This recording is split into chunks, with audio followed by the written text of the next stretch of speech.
Hello, I'm Laura Beth Colbert, also known as Delusion Dispeller online. I'm a life coach and founder of Delusion Dispeller Hope Outreach and an author of Eyes Wide Open Moving Forward, as well as this recovery course, How to Move On After the Abuse is Over. Welcome to day one. This is your first step to moving on after the narcissist gets done with you and throws you away. The first step is this. Convince yourself that the narcissist is a narcissist. First of all, we need to know what is a narcissist and how did this all begin? How did it happen? Okay, you were needy.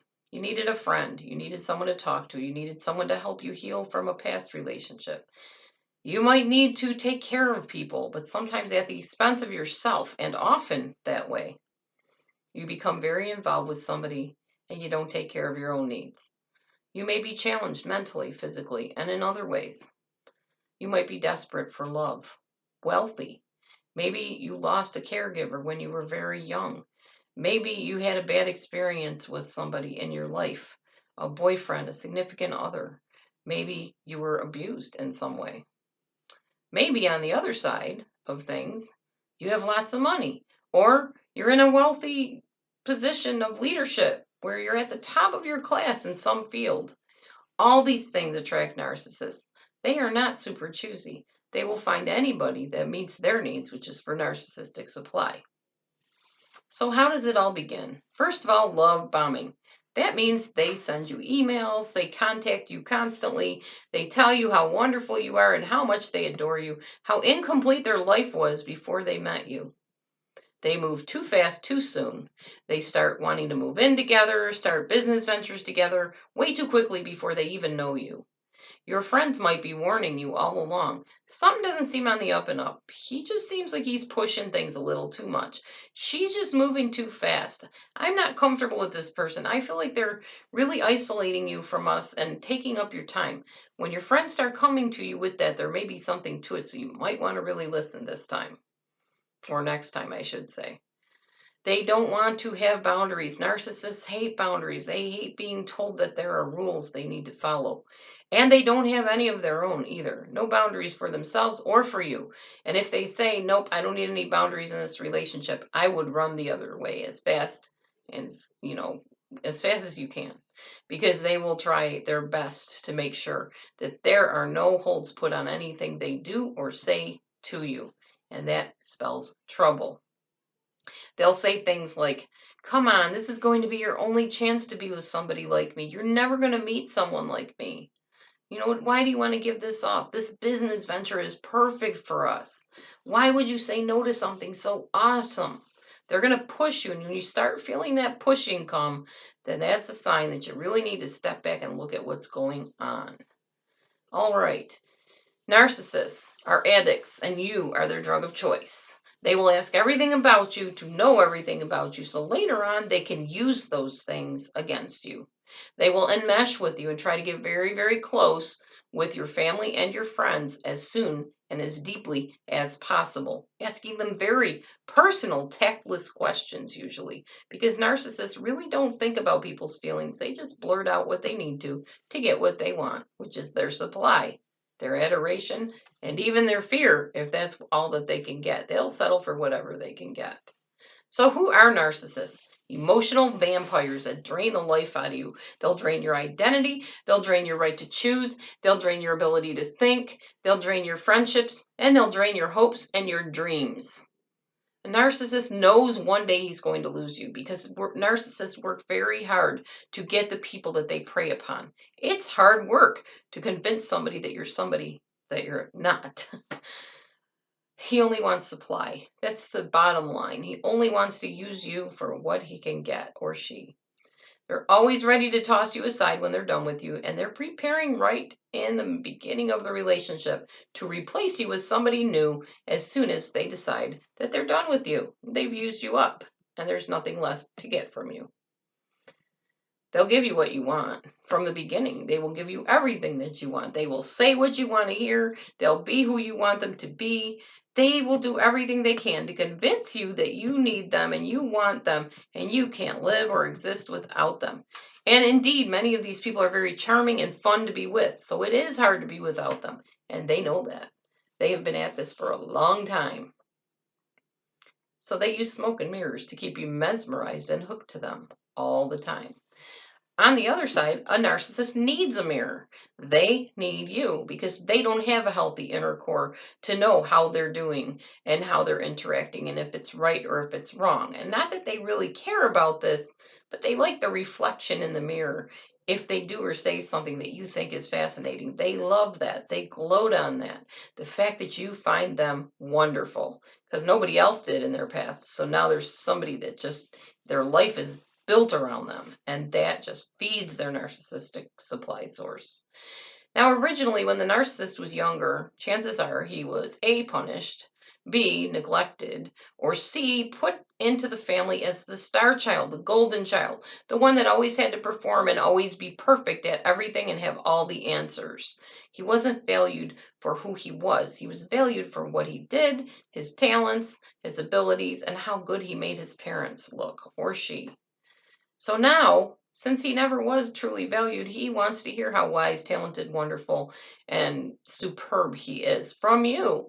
That's why I said he needs a mirror, and you are his mirror. So, the other thing is, as I said earlier, he will settle for being hated or being notorious. If he can't get you to say how wonderful he is or see how wonderful he is, he will get what he can get as his supply source. Now, what's the hook? How do they hook you in? Well, you feel like the narcissist needs you and they can't exist without you. So how could you ever leave him? You're not mean like those other people that left him after all. You're not like that. You're going to be the one that stayed. I know this too well because I remember saying that very thing to me, to myself. I'm going to stay. I'm not going to leave her, because in my case it was a woman. I'm not going to leave her and not be her friend. Everybody has problems. I'll stay and work them out with her. You feel this sense of saviorhood. You're going to save this person and redeem them from themselves. You feel like you're their only hope because everybody else gave up on them. There's a reason people gave up on them. You'll find it out later if you're not careful. The narcissist does indeed need help. That is true, but not through your adoration or loathing of him. The narcissist needs professional help to find balance about who he or she really is. Someone who is a hurt child who puts on a fake mask so as not to have to face their pain. They get very extreme. They can't cope with normal disappointments. They'll drain you of praise and accolades to silence their inner torment. They will constantly be needy of your attention and your adoration. They will use you to divert attention from not knowing how to process what's happening inside themselves. Their wires did not connect on how to handle life when it doesn't go the way they want or give them what they want out of it. They exist in a fantasy world of their own making. They paint themselves as a giver and a promoter, a leader. They will be drawing you in so much so that they can watch how you respond and react, and they can finally say, I know you better than you know yourself. They are a true manipulator, an ultimate controller. The fact is, he or she is just not that into your relationship as you think they are, and as you are. They are after supply, not relationship, not communication, not kisses, not hugs, not fancy vacation trips. They don't care. Once you have been selected, the narcissist will put you on a pedestal for a while till you attach. Then they'll tell you that you are the best and the only person for him or her, and they will use you because you are wealthy, attractive, kind. You are everything they wish they were and will never be unless they get help. So they will look good because they picked such a wonderful looking partner or a talented partner or a kind partner. Look at how she makes me look is what they're thinking. Once it dawns on them that you, the victim, are just a normal human being that makes mistakes, can upset or disappoint their perfect view of who you are or who they are, it's time to get rid of you. That's when the devaluing happens. Now the narcissist believes that he created you. So if you dare to have an opinion that's different from his, he wants you to feel that if you go against or question something that he says, you will be immediately targeted for punishment. Hence the glare that they give you. Hence the looks that they give you. Without saying a word, you will cower in their presence. and you will be targeted for punishment of some kind if you dare to question or disappoint them in any way, shape, or form. It'll be a verbal beating or something else. If the narcissist doesn't like what you're doing or saying, they will give you a glare or a look or a punishment or some form of retaliation that will make it so that you don't soon forget who they are and what you did. You are replaceable. They don't care who they replace you with either. Could be your best friend or somebody that you know or someone you don't know. The point is, you will be thrown away.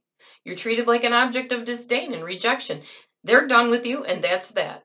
They act like they never even met you. Remember, the narcissist was never with you to build a relationship to begin with. They were with you to divert and distract themselves with you so that they didn't have to listen to their inner self or face who they really are deep inside. They don't want to reestablish a supply. So if it seems like they're pushing you away yet lingering, they keep on kind of coming back. It's because they're keeping you on the side just in case, because it's so tiring to keep finding new people to adore them. They leave you, they smear you, they blackmail you, and they replace you. Remember, they never wanted to share a life with you unless you were the type of person who was fine letting them treat you like dirt, like an object, to use you, abuse you, and always be intending to promote them and advance them. That's what they're in this for. True relationships take time. That's what you need to remember. So next time you run into somebody that does all these things I was talking about, beware. And if you've already been discarded and you've already been used up and thrown away, pay close attention to everything that I said. There is hope, but day one, this is your first step. Reread this, rewatch the video, and remember, they are a narcissist. First, before you can heal, you need to convince yourself that they are one. Stay tuned for day 2, and we'll see you then. Eyes wide open, moving forward. All the best. See you soon.